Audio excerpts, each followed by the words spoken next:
ಇದೇ ವಿಚಾರಕ್ಕೆ ಸಂಬಂಧಪಟ್ಟಂತೆ ಡೀಟೇಲ್ಸ್ ಅನ್ನ ಕೊಡೋದಕ್ಕೆ ನಮ್ಮ ಪ್ರತಿನಿಧಿಗಳಾದಂತಹ ರೆಹಮಾನ್, ಅರವಿಂದ್ ಹಾಗೆ ಪ್ರಕಾಶ್ ಜಾಯ್ನ್ ಆಗಿದ್ದಾರೆ. ಮೊದಲಿಗೆ ರೆಹಮಾನ್, ಈಗಾಗಲೇ ಗಮನಿಸ್ತಾ ಇದೀವಿ ಯಾರ ತಪ್ಪಿನಿಂದ ಇಷ್ಟು ಜೀವಗಳು ಬಲಿಯಾಯ್ತಲ್ಲ ಅನ್ನೋದನ್ನ ಗಮನಿಸಿದ್ರೆ ಬಸ್ ಮಾಲೀಕರು ಕೂಡ ಅಷ್ಟೇ ಜವಾಬ್ದಾರರು ಅನ್ನೋದು ಕೂಡ ಗೊತ್ತಾಗ್ತಾ ಇದೆ. ಬಸ್ ಮಾಲೀಕರು ಆಗಿರ್ಬೋದು ಅಥವಾ ಬಸ್ನ ಅಸಲಿ ಚಿತ್ರಣ ಏನಿದೆ ಡೀಟೇಲ್ಸ್ ಈ ಸಂದರ್ಭದಲ್ಲಿ?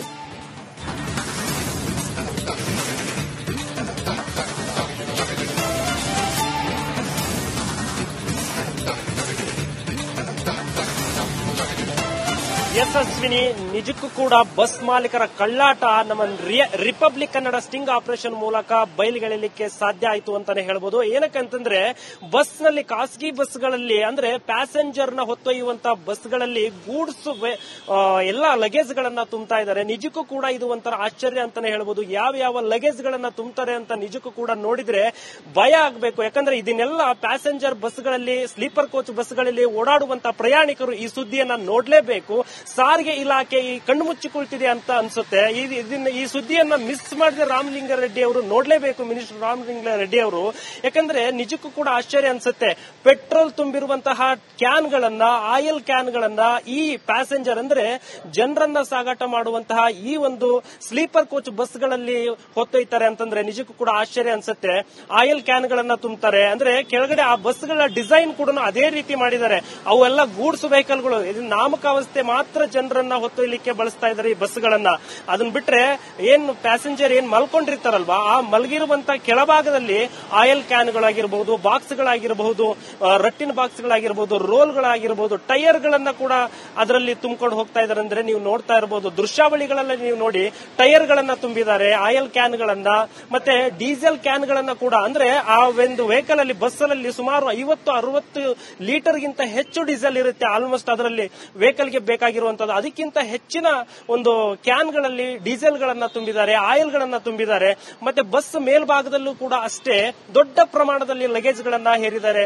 ಈ ಲಾರಿ ಟೈರ್ ಗಳಾಗಿರಬಹುದು, ಸೈಕಲ್ ಟೈರ್ ಗಳಾಗಿರಬಹುದು, ಎಲ್ಲ ಕೂಡ ಬೆಂಗಳೂರಿನಿಂದ ಬೇರೆ ಡಿಸ್ಟಿಕ್ ಗಳಿಗೆ ಹೋಗುವಂತ ಎಲ್ಲಾ ಬಸ್ಗಳಲ್ಲಿ ಕೂಡ ಇದೇ ಒಂದು ಪರಿಸ್ಥಿತಿ ಅಂತಾನೆ ಹೇಳ್ಬೋದು. ನಮ್ಮ ರಿಪಬ್ಲಿಕ್ ಕನ್ನಡದ ಕ್ಯಾಮರಾದ ಕಣ್ಣಿಗೆ ಇವರೆಲ್ಲ ಕಳ್ಳಾಟಗಳು, ದೃಶ್ಯಗಳು ಬಯಲಿಗೆ ಬಂದಿದೆ ಅಂತಾನೆ ಹೇಳ್ಬೋದು.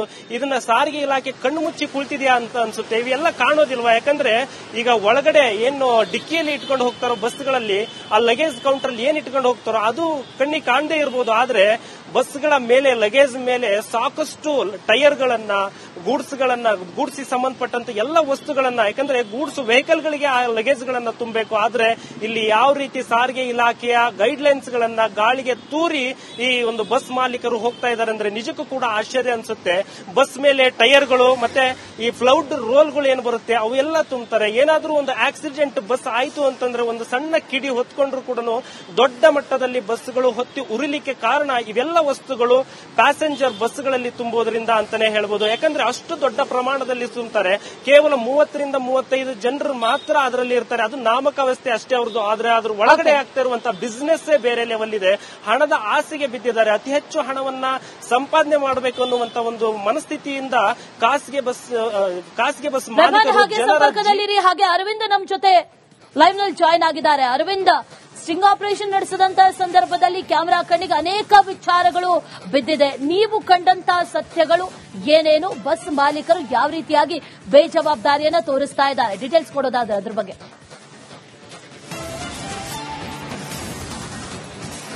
ಯಶಸ್ವಿನಿ, ಖಂಡಿತವಾಗ್ಲೂ ಕೂಡ ಈ ಚಿತ್ರದುರ್ಗದ ಹಿರಿಯೂರು ಬಳಿ ಬಸ್ ದುರಂತ ಏನಾಯ್ತು, ಅದಾದ ಬಳಿಕ ಈ ಖಾಸಗಿ ಬಸ್ ಮಾಲೀಕರು ಹಾಗೆ ಚಾಲಕರ ಒಂದು ಕಳ್ಳಾಟ, ಅವರ ಅವ್ಯವಹಾರದ ವಿರುದ್ಧವಾಗಿ ಒಂದು ಸ್ಟಿಂಗ್ ಆಪರೇಷನ್ ನ ಕೂಡ ರಿಪಬ್ಲಿಕ್ ತಂಡ ಮಾಡುತ್ತೆ. ಆ ಸಂದರ್ಭದಲ್ಲಿ ಹಲವು ಅಂಶಗಳು ನಮಗೆ ಅಲ್ಲಿ ಸಿಕ್ಕಿರುವಂತದ್ದು. ಅದರಲ್ಲೂ ಕೂಡ ಪ್ರಮುಖವಾಗಿ 2013 ಸುಪ್ರೀಂ ಕೋರ್ಟ್ ಒಂದು ಆರ್ಡರ್ ನ ಮಾಡಿರುತ್ತೆ. ಅಂದ್ರೆ ಎಮರ್ಜೆನ್ಸಿ ಎಕ್ಸಿಟ್ ಯಾವ ತರ ಇರಬೇಕು, ಸ್ಲೀಪರ್ ಕೋಚ್ ಬಸ್ ನಲ್ಲಿ ಯಾವ್ಯಾವ ರೀತಿಯಲ್ಲಿ ಒಂದು ಸೂಚನೆಗಳನ್ನ ಕೊಟ್ಟಿರುತ್ತೆ. ಆ ಒಂದು ಅಳವಡಿಕೆಗಳನ್ನ ಯಾವುದೇ ರೀತಿಯಾದಂತಹ ಸ್ಲೀಪರ್ ಕೋಚ್ ಟ್ರಾವೆಲ್ಸ್ ಆಫೀಸ್ಗಳಾಗಿರ್ಬಹುದು, ಜೊತೆಗೆ ಈ ಬಸ್ ಮಾಲೀಕರಾಗಿರ್ಬಹುದು, ಅದನ್ನ ಯಾವುದನ್ನು ಕೂಡ ಅಳವಡಿಕೆ ಮಾಡಿಲ್ಲ.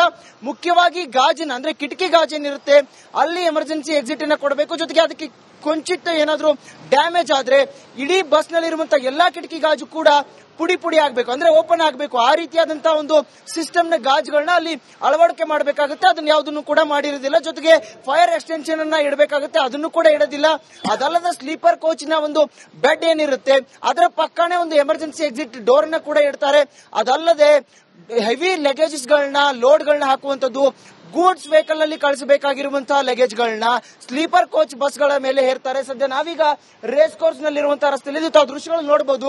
ಭಾರಿ ಪ್ರಮಾಣದ ಒಂದು ಗಾತ್ರದಲ್ಲಿ ಇರುವಂತಹ ಲಗೇಜ್ ಗಳು, ಅತಿ ಒಂದು ತೂಕದ ಲಗೇಜ್ ಗಳನ್ನ, ಟೈರ್ ಗಳನ್ನ, ಅಂದ್ರೆ ಇದು ಎಲ್ಲವೂ ಕೂಡ ಅಗ್ನಿಗೆ ಪುಷ್ಟಿ ನೀಡುವಂತಹ, ಅಂದ್ರೆ ಒಂದು ವೇಳೆ ಏನಾದ್ರೂ ಬೆಂಕಿ ತಗುಲಿದ್ದೆ ಆದಲ್ಲಿ ಅದಕ್ಕೆ ಪುಷ್ಟಿ ನೀಡುವಂತಹ ವಸ್ತುಗಳೇ ಇಲ್ಲಿರುವಂತದ್ದು. ಆ ರೀತಿಯಾದಂತಹ ವಸ್ತುಗಳನ್ನ ಇಲ್ಲಿ ಅವರು ಆ ಒಂದು ಟ್ರಾವೆಲ್ಸ್ ನ ಇದಕ್ಕೆ ಬಸ್ ಗಳ ಮೇಲೆ, ಸ್ಲೀಪರ್ ಕೋಚ್ ಬಸ್ ಗಳ ಮೇಲೆ ಹೇರುವಂತಹ ಕೆಲಸವನ್ನು ಮಾಡ್ತಾರೆ.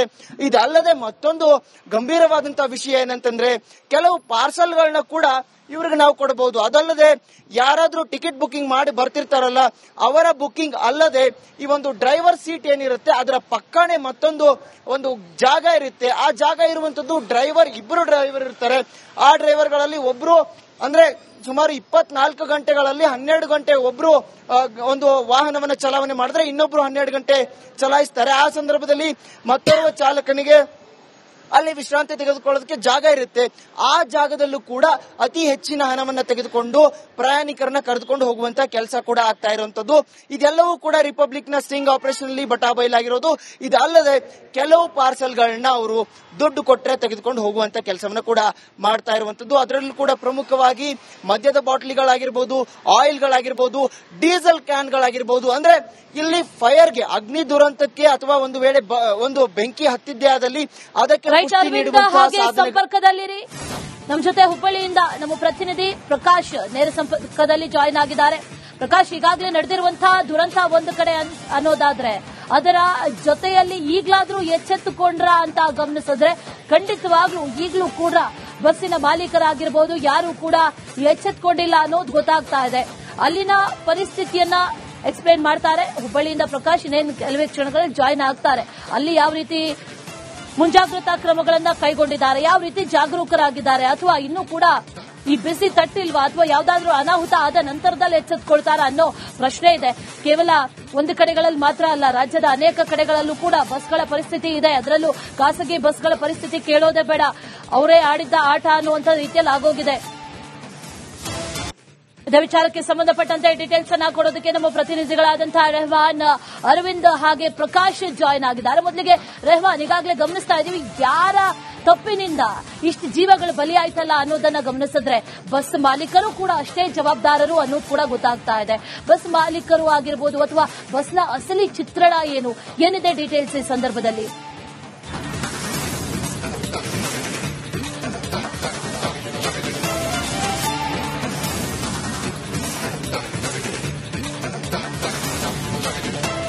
ಯಶಸ್ವಿನಿ, ನಿಜಕ್ಕೂ ಕೂಡ ಬಸ್ ಮಾಲೀಕರ ಕಳ್ಳಾಟ ನಮ್ಮ ರಿಪಬ್ಲಿಕ್ ಕನ್ನಡ ಸ್ಟಿಂಗ್ ಆಪರೇಷನ್ ಮೂಲಕ ಬಯಲಿಗೆಳಲಿಕ್ಕೆ ಸಾಧ್ಯ ಆಯಿತು ಅಂತಾನೆ ಹೇಳ್ಬೋದು. ಏನಕ್ಕಂತಂದ್ರೆ ಬಸ್ ನಲ್ಲಿ, ಖಾಸಗಿ ಬಸ್ಗಳಲ್ಲಿ ಅಂದ್ರೆ ಪ್ಯಾಸೆಂಜರ್ ನ ಹೊತ್ತೊಯ್ಯುವಂತಹ ಬಸ್ಗಳಲ್ಲಿ ಗೂಡ್ಸ್ ಎಲ್ಲ ಲಗೇಜ್ ಗಳನ್ನ ತುಂಬ್ತಾ ಇದ್ದಾರೆ. ನಿಜಕ್ಕೂ ಕೂಡ ಇದು ಒಂಥರ ಆಶ್ಚರ್ಯ ಅಂತಾನೆ ಹೇಳ್ಬೋದು. ಯಾವ ಲಗೇಜ್ ಗಳನ್ನ ತುಂಬ್ತಾರೆ ಅಂತ ನಿಜಕ್ಕೂ ಕೂಡ ನೋಡಿದ್ರೆ ಭಯ ಆಗ್ಬೇಕು. ಯಾಕಂದ್ರೆ ಇದನ್ನೆಲ್ಲ ಪ್ಯಾಸೆಂಜರ್ ಬಸ್ಗಳಲ್ಲಿ, ಸ್ಲೀಪರ್ ಕೋಚ್ ಬಸ್ಗಳಲ್ಲಿ ಓಡಾಡುವಂತಹ ಪ್ರಯಾಣಿಕರು ಈ ಸುದ್ದಿಯನ್ನ ನೋಡ್ಲೇಬೇಕು.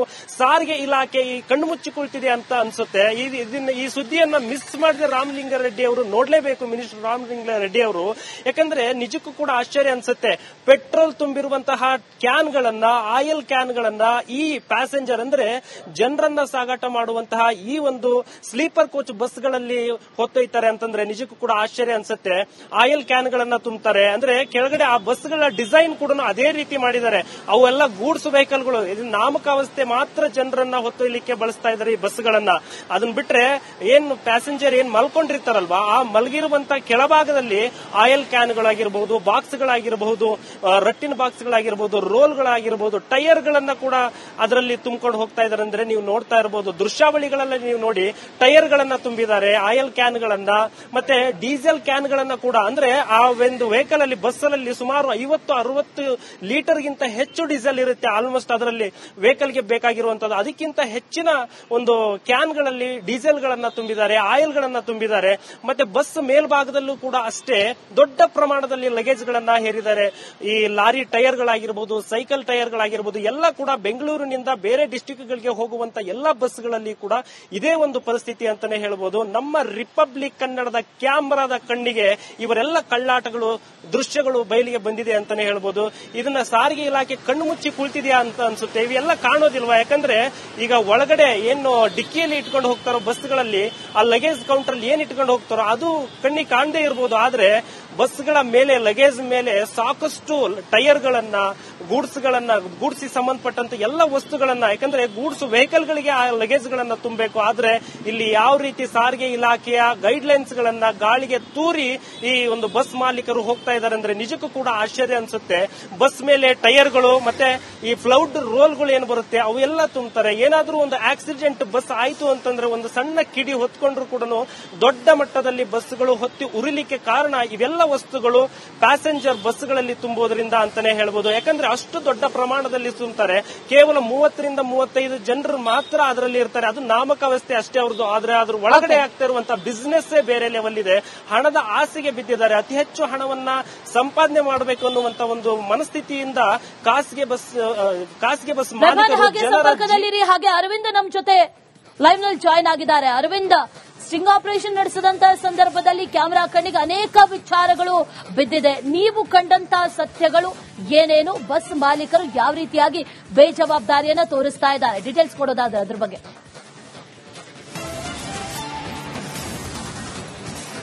ಯಶಸ್ವಿನಿ, ಖಂಡಿತವಾಗ್ಲೂ ಕೂಡ ಈ ಚಿತ್ರದುರ್ಗದ ಹಿರಿಯೂರು ಬಳಿ ಬಸ್ ದುರಂತ ಏನಾಯ್ತು, ಅದಾದ ಬಳಿಕ ಈ ಖಾಸಗಿ ಬಸ್ ಮಾಲೀಕರು ಹಾಗೆ ಚಾಲಕರ ಒಂದು ಕಳ್ಳಾಟ, ಅವರ ಅವ್ಯವಹಾರದ ವಿರುದ್ಧವಾಗಿ ಒಂದು ಸ್ಟ್ರಿಂಗ್ ಆಪರೇಷನ್ ನ ಕೂಡ ರಿಪಬ್ಲಿಕ್ ತಂಡ ಮಾಡುತ್ತೆ. ಆ ಸಂದರ್ಭದಲ್ಲಿ ಹಲವು ಅಂಶಗಳು ನಮಗೆ ಅಲ್ಲಿ ಸಿಕ್ಕಿರುವಂತದ್ದು. ಅದರಲ್ಲೂ ಕೂಡ ಪ್ರಮುಖವಾಗಿ 2013 ಸುಪ್ರೀಂ ಕೋರ್ಟ್ ಒಂದು ಆರ್ಡರ್ ನ ಮಾಡಿರುತ್ತೆ. ಅಂದ್ರೆ ಎಮರ್ಜೆನ್ಸಿ ಎಕ್ಸಿಟ್ ಯಾವ ತರ ಇರಬೇಕು, ಸ್ಲೀಪರ್ ಕೋಚ್ ಬಸ್ ನಲ್ಲಿ ಯಾವ್ಯಾವ ರೀತಿಯಲ್ಲಿ ಒಂದು ಸೂಚನೆಗಳನ್ನ ಕೊಟ್ಟಿರುತ್ತೆ. ಆ ಒಂದು ಅಳವಡಿಕೆಗಳನ್ನ ಯಾವುದೇ ರೀತಿಯಾದಂತಹ ಸ್ಲೀಪರ್ ಕೋಚ್ ಟ್ರಾವೆಲ್ಸ್ ಆಫೀಸ್ಗಳಾಗಿರ್ಬಹುದು, ಜೊತೆಗೆ ಈ ಬಸ್ ಮಾಲೀಕರಾಗಿರ್ಬಹುದು, ಅದನ್ನ ಯಾವುದನ್ನು ಕೂಡ ಅಳವಡಿಕೆ ಮಾಡಿಲ್ಲ. ಮುಖ್ಯವಾಗಿ ಗಾಜಿನ ಅಂದ್ರೆ ಕಿಟಕಿ ಗಾಜೇನಿರುತ್ತೆ ಅಲ್ಲಿ ಎಮರ್ಜೆನ್ಸಿ ಎಕ್ಸಿಟ್ ಅನ್ನ ಕೊಡಬೇಕು. ಜೊತೆಗೆ ಅದಕ್ಕೆ ಕೊಂಚಿಟ್ಟು ಏನಾದ್ರೂ ಡ್ಯಾಮೇಜ್ ಆದ್ರೆ ಇಡೀ ಬಸ್ ನಲ್ಲಿ ಇರುವಂತಹ ಎಲ್ಲಾ ಕಿಟಕಿ ಗಾಜು ಕೂಡ ಪುಡಿ ಆಗಬೇಕು, ಅಂದ್ರೆ ಓಪನ್ ಆಗಬೇಕು. ಆ ರೀತಿಯಾದಂತಹ ಒಂದು ಸಿಸ್ಟಮ್ ನ ಗಾಜುಗಳನ್ನ ಅಲ್ಲಿ ಅಳವಡಿಕೆ ಮಾಡಬೇಕಾಗುತ್ತೆ. ಅದನ್ನ ಯಾವುದನ್ನು ಕೂಡ ಮಾಡಿರೋದಿಲ್ಲ. ಜೊತೆಗೆ ಫೈರ್ ಎಕ್ಸ್ಟೆನ್ಷನ್ ಅನ್ನ ಇಡಬೇಕಾಗುತ್ತೆ, ಅದನ್ನು ಕೂಡ ಇಡೋದಿಲ್ಲ. ಅದಲ್ಲದೆ ಸ್ಲೀಪರ್ ಕೋಚ್ ನ ಒಂದು ಬೆಡ್ ಏನಿರುತ್ತೆ ಅದರ ಪಕ್ಕನೆ ಒಂದು ಎಮರ್ಜೆನ್ಸಿ ಎಕ್ಸಿಟ್ ಡೋರ್ ನ ಕೂಡ ಇಡ್ತಾರೆ. ಅದಲ್ಲದೆ ಹೆವಿ ಲಗೇಜಸ್ ಗಳನ್ನ, ಲೋಡ್ ಗಳನ್ನ ಹಾಕುವಂತದ್ದು, ಗೂಡ್ಸ್ ವೆಹಿಕಲ್ ನಲ್ಲಿ ಕಳಿಸಬೇಕಾಗಿರುವಂತಹ ಲಗೇಜ್ ಗಳನ್ನ ಸ್ಲೀಪರ್ ಕೋಚ್ ಬಸ್ ಗಳ ಮೇಲೆ ಹೇರ್ತಾರೆ. ಸದ್ಯ ನಾವೀಗ ರೇಸ್ ಕೋರ್ಸ್ ನಲ್ಲಿರುವಂತಹ ರಸ್ತೆಯಲ್ಲಿ ತಾವು ದೃಶ್ಯಗಳು ನೋಡಬಹುದು. ಭಾರಿ ಪ್ರಮಾಣದ ಒಂದು ಗಾತ್ರದಲ್ಲಿ ಇರುವಂತಹ ಲಗೇಜ್ ಗಳು, ಅತಿ ಒಂದು ತೂಕದ ಲಗೇಜ್ ಗಳನ್ನ, ಟೈರ್ ಗಳನ್ನ, ಅಂದ್ರೆ ಇದು ಎಲ್ಲವೂ ಕೂಡ ಅಗ್ನಿಗೆ ಪುಷ್ಟಿ ನೀಡುವಂತಹ, ಅಂದ್ರೆ ಒಂದು ವೇಳೆ ಏನಾದ್ರೂ ಬೆಂಕಿ ತಗುಲಿದ್ದೆ ಆದಲ್ಲಿ ಅದಕ್ಕೆ ಪುಷ್ಟಿ ನೀಡುವಂತಹ ವಸ್ತುಗಳೇ ಇಲ್ಲಿರುವಂತದ್ದು.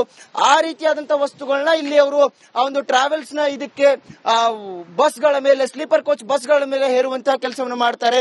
ಇದಲ್ಲದೆ ಮತ್ತೊಂದು ಗಂಭೀರವಾದಂತಹ ವಿಷಯ ಏನಂತಂದ್ರೆ ಕೆಲವು ಪಾರ್ಸಲ್ಗಳನ್ನ ಕೂಡ ಇವ್ರಿಗೆ ನಾವು ಕೊಡಬಹುದು. ಅದಲ್ಲದೆ ಯಾರಾದ್ರೂ ಟಿಕೆಟ್ ಬುಕಿಂಗ್ ಮಾಡಿ ಬರ್ತಿರ್ತಾರಲ್ಲ ಅವರ ಬುಕಿಂಗ್ ಅಲ್ಲದೆ ಈ ಒಂದು ಡ್ರೈವರ್ ಸೀಟ್ ಏನಿರುತ್ತೆ ಅದರ ಪಕ್ಕನೆ ಮತ್ತೊಂದು ಒಂದು ಜಾಗ ಇರುತ್ತೆ. ಆ ಜಾಗ ಇರುವಂತದ್ದು ಇಬ್ಬರು ಡ್ರೈವರ್ ಇರ್ತಾರೆ. ಆ ಡ್ರೈವರ್ಗಳಲ್ಲಿ ಒಬ್ರು ಅಂದ್ರೆ ಸುಮಾರು 24 ಗಂಟೆಗಳಲ್ಲಿ 12 ಗಂಟೆ ಒಬ್ರು ಒಂದು ವಾಹನವನ್ನು ಚಲಾವಣೆ ಮಾಡಿದ್ರೆ ಇನ್ನೊಬ್ರು 12 ಗಂಟೆ ಚಲಾಯಿಸ್ತಾರೆ. ಆ ಸಂದರ್ಭದಲ್ಲಿ ಮತ್ತೋರ್ವ ಚಾಲಕನಿಗೆ ಅಲ್ಲಿ ವಿಶ್ರಾಂತಿ ತೆಗೆದುಕೊಳ್ಳೋದಕ್ಕೆ ಜಾಗ ಇರುತ್ತೆ. ಆ ಜಾಗದಲ್ಲೂ ಕೂಡ ಅತಿ ಹೆಚ್ಚಿನ ಹಣವನ್ನ ತೆಗೆದುಕೊಂಡು ಪ್ರಯಾಣಿಕರನ್ನ ಕರೆದುಕೊಂಡು ಹೋಗುವಂತ ಕೆಲಸ ಕೂಡ ಆಗ್ತಾ ಇರುವಂತದ್ದು. ಇದೆಲ್ಲವೂ ಕೂಡ ರಿಪಬ್ಲಿಕ್ ನ ಸ್ಟಿಂಗ್ ಆಪರೇಷನ್ ಅಲ್ಲಿ ಬಟಾಬೈಲಾಗಿರೋದು. ಇದಲ್ಲದೆ ಕೆಲವು ಪಾರ್ಸಲ್ಗಳನ್ನ ಅವರು ದುಡ್ಡು ಕೊಟ್ಟರೆ ತೆಗೆದುಕೊಂಡು ಹೋಗುವಂತ ಕೆಲಸವನ್ನ ಕೂಡ ಮಾಡ್ತಾ ಇರುವಂತದ್ದು. ಅದರಲ್ಲೂ ಕೂಡ ಪ್ರಮುಖವಾಗಿ ಮದ್ಯದ ಬಾಟ್ಲಿಗಳಾಗಿರ್ಬೋದು, ಆಯಿಲ್ಗಳಾಗಿರ್ಬೋದು, ಡೀಸೆಲ್ ಕ್ಯಾನ್ಗಳಾಗಿರ್ಬೋದು. ಅಂದ್ರೆ ಇಲ್ಲಿ ಫೈರ್ಗೆ, ಅಗ್ನಿ ದುರಂತಕ್ಕೆ ಅಥವಾ ಒಂದು ವೇಳೆ ಒಂದು ಬೆಂಕಿ ಹತ್ತಿದ್ದೇ ಆದಲ್ಲಿ ಅದಕ್ಕೆ ಹಾಗೆ ಸಂಪರ್ಕದಲ್ಲಿರಿ. ನಮ್ಮ ಜೊತೆ ಹುಬ್ಬಳ್ಳಿಯಿಂದ ನಮ್ಮ ಪ್ರತಿನಿಧಿ ಪ್ರಕಾಶ್ ನೇರ ಸಂಪರ್ಕದಲ್ಲಿ ಜಾಯಿನ್ ಆಗಿದ್ದಾರೆ. ಪ್ರಕಾಶ್, ಈಗಾಗಲೇ ನಡೆದಿರುವಂತಹ ದುರಂತ ಒಂದು ಕಡೆ ಅನ್ನೋದಾದ್ರೆ ಅದರ ಜೊತೆಯಲ್ಲಿ ಈಗಲಾದ್ರೂ ಎಚ್ಚೆತ್ತುಕೊಂಡ್ರ ಅಂತ ಗಮನಿಸಿದ್ರೆ ಖಂಡಿತವಾಗ್ಲೂ ಈಗಲೂ ಕೂಡ ಬಸ್ಸಿನ ಮಾಲೀಕರಾಗಿರ್ಬೋದು ಯಾರು ಕೂಡ ಎಚ್ಚೆತ್ತುಕೊಂಡಿಲ್ಲ ಅನ್ನೋದು ಗೊತ್ತಾಗ್ತಾ ಇದೆ. ಅಲ್ಲಿನ ಪರಿಸ್ಥಿತಿಯನ್ನ ಎಕ್ಸ್ಪ್ಲೇನ್ ಮಾಡ್ತಾರೆ ಹುಬ್ಬಳ್ಳಿಯಿಂದ ಪ್ರಕಾಶ್. ಇನ್ನೇನು ಕೆಲವೇ ಕ್ಷಣಗಳಲ್ಲಿ ಜಾಯಿನ್ ಆಗ್ತಾರೆ. ಅಲ್ಲಿ ಯಾವ ರೀತಿ ಮುಂಜಾಗ್ರತಾ ಕ್ರಮಗಳನ್ನ ಕೈಗೊಂಡಿದ್ದಾರೆ, ಯಾವ ರೀತಿ ಜಾಗರೂಕರಾಗಿದ್ದಾರೆ, ಅಥವಾ ಇನ್ನೂ ಕೂಡ ಈ ಬಿಸಿ ತಟ್ಟಿಲ್ವಾ, ಅಥವಾ ಯಾವ್ದಾದ್ರೂ ಅನಾಹುತ ಆದ ನಂತರದಲ್ಲಿ ಎಚ್ಚೆತ್ತುಕೊಳ್ತಾರ ಅನ್ನೋ ಪ್ರಶ್ನೆ ಇದೆ. ಕೇವಲ ಒಂದು ಕಡೆಗಳಲ್ಲಿ ಮಾತ್ರ ಅಲ್ಲ, ರಾಜ್ಯದ ಅನೇಕ ಕಡೆಗಳಲ್ಲೂ ಕೂಡ ಬಸ್ಗಳ ಪರಿಸ್ಥಿತಿ ಇದೆ. ಅದರಲ್ಲೂ ಖಾಸಗಿ ಬಸ್ಗಳ ಪರಿಸ್ಥಿತಿ ಕೇಳೋದೇ ಬೇಡ, ಅವರೇ ಆಡಿದ್ದ ಆಟ ಅನ್ನುವಂತ ರೀತಿಯಲ್ಲಿ ಆಗೋಗಿದೆ.